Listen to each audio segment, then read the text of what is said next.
Hey everyone, welcome back to the channel. If you're an investor or even just someone curious about how to make some serious cash flow, you've come to the right place.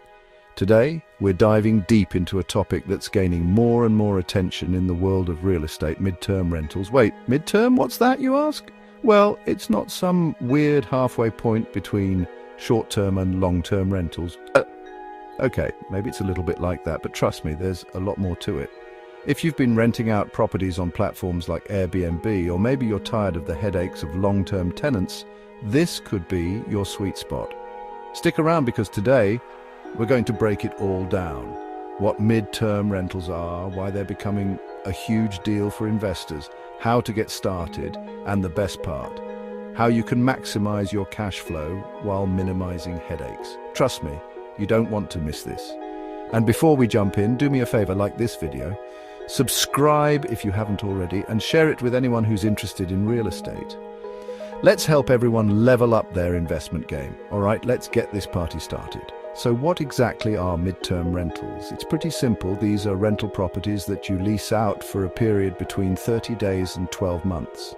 Yep, we're talking about that perfect middle ground.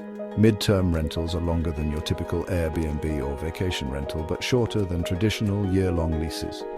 You can think of them as the Goldilocks of rentals. Not too long, not too short, just right. Why is this a big deal? Because mid-term rentals are becoming increasingly popular among a specific group of tenants. Those who need a place for more than just a weekend or month, but not necessarily a full year. Think traveling nurses, business professionals, remote workers, and even people moving between homes. These tenants want flexibility, but also the comfort of a home away from home. Plus, if you've ever tried dealing with a short-term rental guest who doesn't know how to use the coffee machine or leave the place in one piece, you'll appreciate the stability mid-term rentals offer.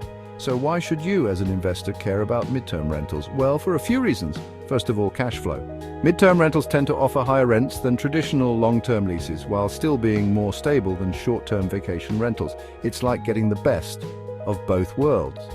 Let's break it down. Higher rent. Since you're renting for a few months at a time, you can often charge a premium compared to a long-term rental. A tenant who's staying 3-6 months isn't necessarily looking for a deal, but for convenience, and they're willing to pay a little extra for it. Less wear and tear. Unlike short-term rentals where guests come and go constantly, mid-term rentals often see longer-term tenants. These tenants are typically more responsible and treat the place like their own, meaning less damage and fewer maintenance issues. Stability. No more worrying about vacancy rates or constantly finding new guests. With mid-term rentals, you're filling that gap between short-term and long-term leases, making your income a bit more predictable. And let's be real here. Who wouldn't love to skip the headache of managing short stays while still raking in the cash?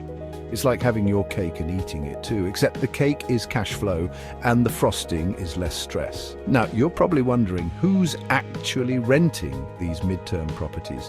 Why would someone choose a place for a few months instead of either a quick vacation rental or a full year-long lease?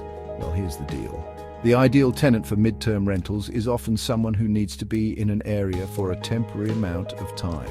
People who don't want to commit to a year-long lease but need a place for 1, 2, or 6 months. Let's talk about the types of tenants you might see. Traveling professionals like nurses or contractors. They travel for work and need somewhere comfortable to stay for a few months at a time. Corporate workers, professionals who are on temporary assignments or work remotely in different cities. Remote workers.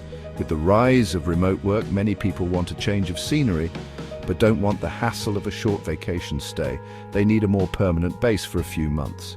People in transition, maybe someone moving to a new city, waiting for their home to sell, or in between places.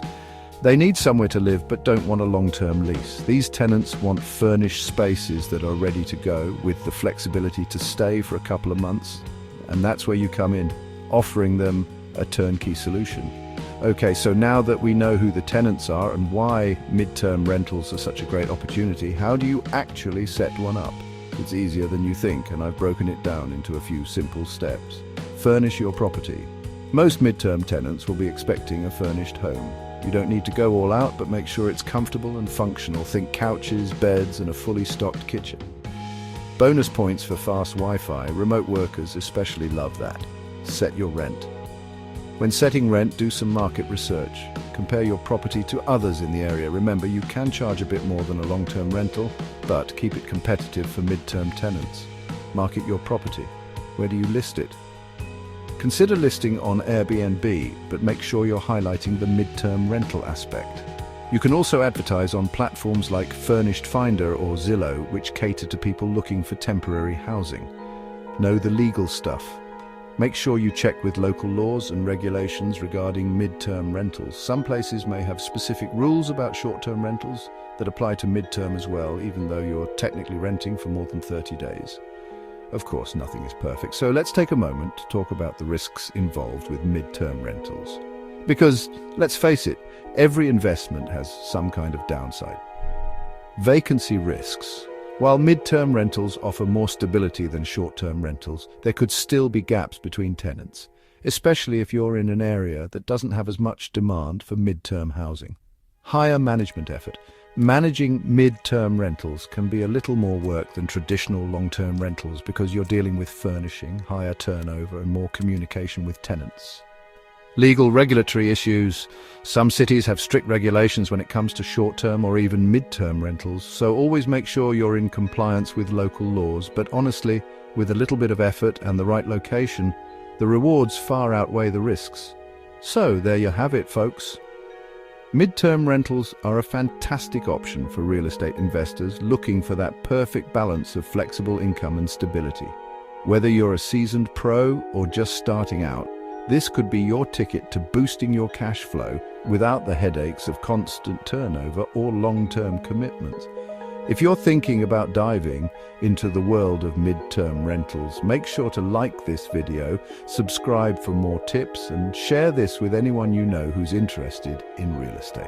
Let's spread the knowledge and let's all make smarter investment choices together. Thanks for watching, and I'll see you in the next video, where we'll talk about even more ways to maximize your income in real estate. Until then, happy investing.